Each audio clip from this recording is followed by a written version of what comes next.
issues with what you guys did, his size and things? Well, he's a great player. I mean, he's an all-star. Yeah, we made some mistakes for sure, especially in the first half. But he took advantage of those mistakes and had a great game.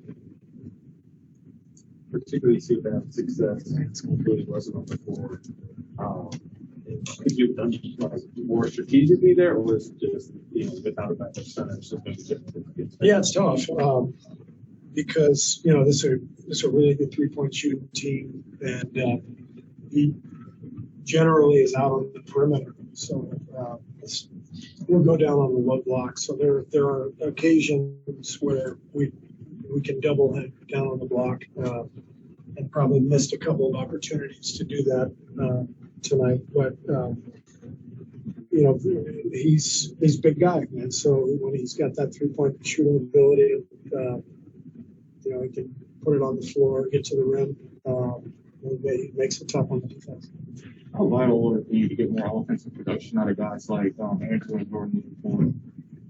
That's all part of it, I think Jordan and Andrew both had great years, and it'll turn for them. I thought I thought we got off to a great start. Wings got off to a great start, and we had a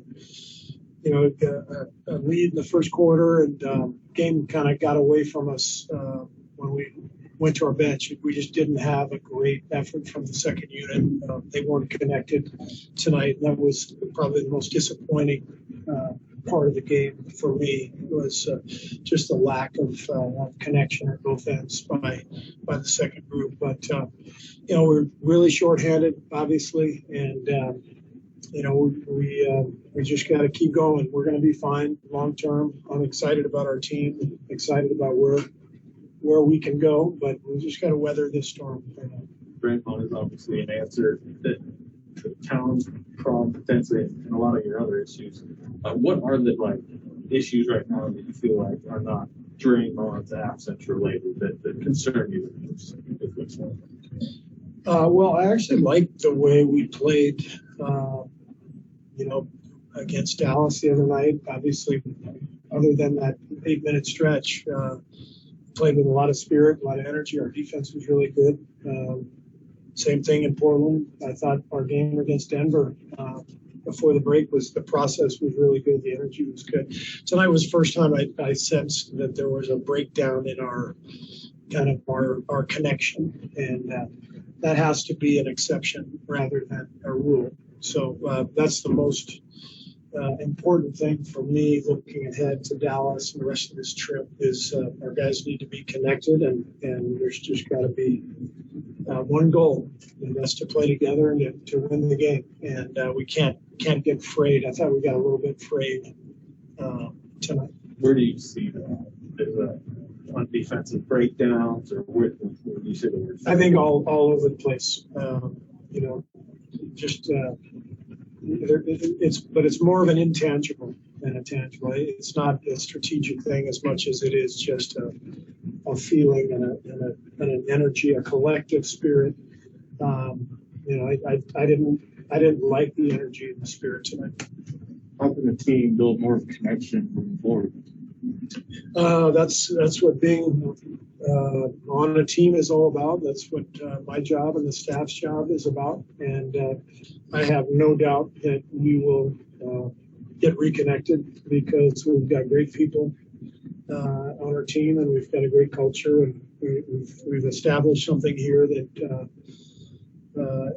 has been a foundation. And Steph sets an amazing tone, and so this was, like I said, the exception rather than the rule. So we'll bounce back.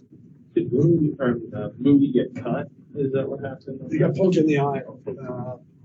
I think he got elbowed by Towns on a drive, and he went up to go vertical, and he got elbowed in the eye, and it's pretty bad. I mean, his eye is swollen shut. So.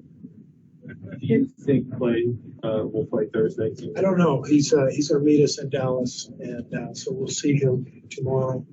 Draymond will be there too, so it'd be good to have those guys there. We'll have good practice tomorrow, and then we'll see if Clay's available.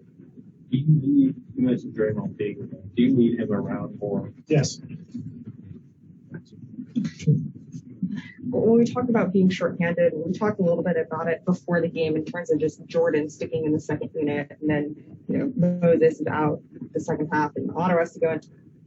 How much does that, yes, impact the starting lineup, but also just the bench and connectivity as you're talking about in the rapport that they can build together? How much did what affect? Like when you're having such a revolving lineup, particularly with the bench unit, how does that impact the connectivity or just the rhythm that they can build together? That's the rhythm can be impacted by the changing lineups and the personnel being out, but not the connection. The connection is, like I said, it's an intangible. It's just it's a spirit, it's an energy, you feel it, and like I said, this is the exception. I've felt great about our team all year, but we just have to make sure we, when we have a night like tonight where we get a little bit scattered, we got to return to home base and remember what the goal is. Steve, you said you're confident that Andrew and Jordan can turn things around. Over the last month, what have you seen from them that kind of caused them to stumble? Is it just simple as missing shots, or? Yeah, I think I talked about it before the game. 82-game season, everybody goes through spells.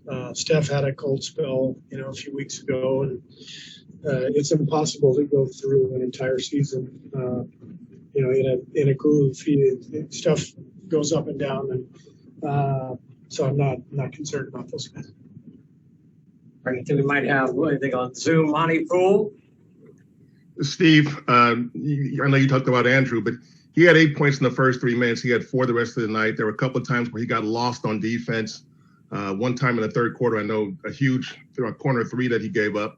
Can you guys go through this and pull out of this funk with him playing at a level that he's been playing at lately? Or does he have to give you more? Well, he's one of our best players, and we need him to play well. But I think anytime you look at an NBA season, and as I said, you get guys who play well at times, and other guys aren't playing as well, and you're just looking to find some momentum as a team, and that sort of lifts everybody up. And right now we're in a tough spell, just like we had whenever it was 6 weeks ago, similar time. It's all part of the long season. And so you get back to the basics, you get back to your fundamentals, you get back to your defensive mindset, and you grind out a win, and everybody feels a little bit better, and the ball starts going in, and you let the good times roll, and then the questions get easier after games. So that's how it works. There's a lot of possessions that ended like 8 and 3 or maybe a 3 tonight. Obviously, you want those guys shooting when they're open, but are there times, particularly early in the clock, or keep the offense moving? I'll watch the tape and get a better feel for that. I didn't sense that. I thought there were a few plays where Minnesota did a good job of rotating to the shooters, and kind of stopping falling off of our non-shooters. I didn't sense that tonight, but I'll look at the tape and figure it out. All right, thanks.